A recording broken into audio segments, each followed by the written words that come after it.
I was lucky enough to get picked 4th overall, and it was a new situation for me. It was more of a culture shock for going to another country, a different place I had never been to before, and going to the NBA at the same time. It was scary a little bit. You know, on one side I was super happy, but on the other side I didn't know what was gonna happen or how this was even gonna take place. So it was definitely a turning point in my life. I think people didn't know what to think of me. You know, with the city, I think they were just kind of sitting and waiting and kind of seeing what I was gonna do, because I didn't have my first really good game until a few weeks later, about 2 weeks, and then, you know, everybody knew my name after that. It was a defining moment. I think I haven't been less famous ever since.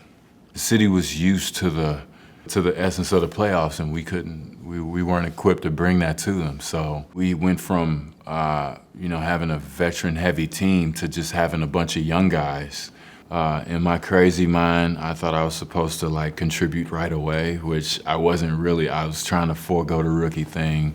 You know, you watch, it's like, man, LeBron had 20 his first game. I gotta at least get 19, you know, and it was just a competitive environment. And so that drove me to just continue to try to be the best basketball player I can be. I had very good vets around me. Vince was one of those guys. Michael Curry was one of those guys.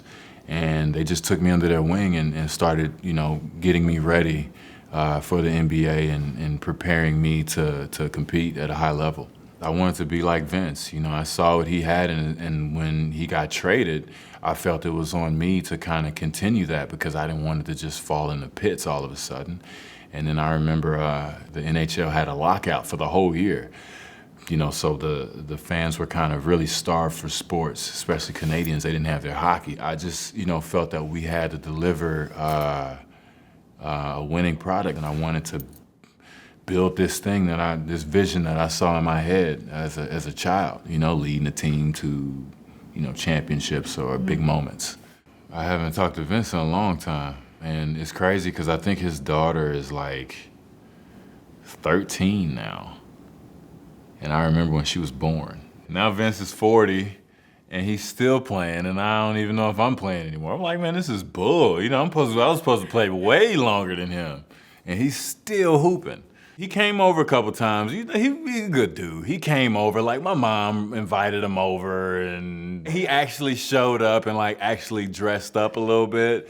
So like that was super cool, and he took me under his wing. We would work out, and he would tell me certain things. He'd be on me in the games and stuff like that. So it was a unique experience.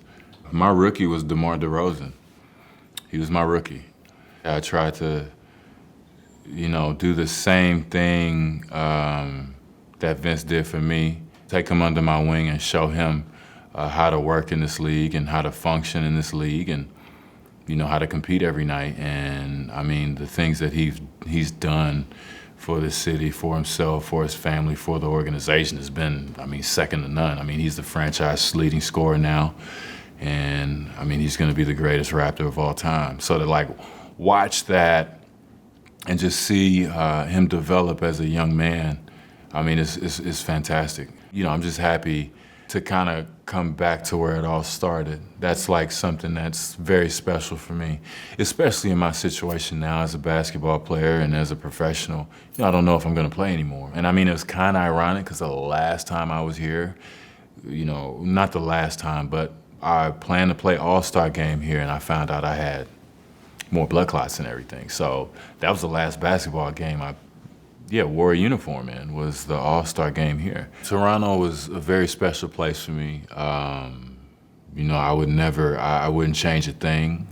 It was always just a place I had fun, I worked hard, and I was able to grow as a man, and it prepared me for that next phase in my life and my career, you know, which was getting married, becoming a father, becoming a husband, becoming a champion. It makes me proud to see the development of the city and how far it's come. Sometimes I get mad because I'm like, this is how it was supposed to be when I was here. You know what I mean? But a small part of me wants to believe like, hey, maybe I helped kind of trailblaze. You know, we paved the way and it's here now and we're all happy.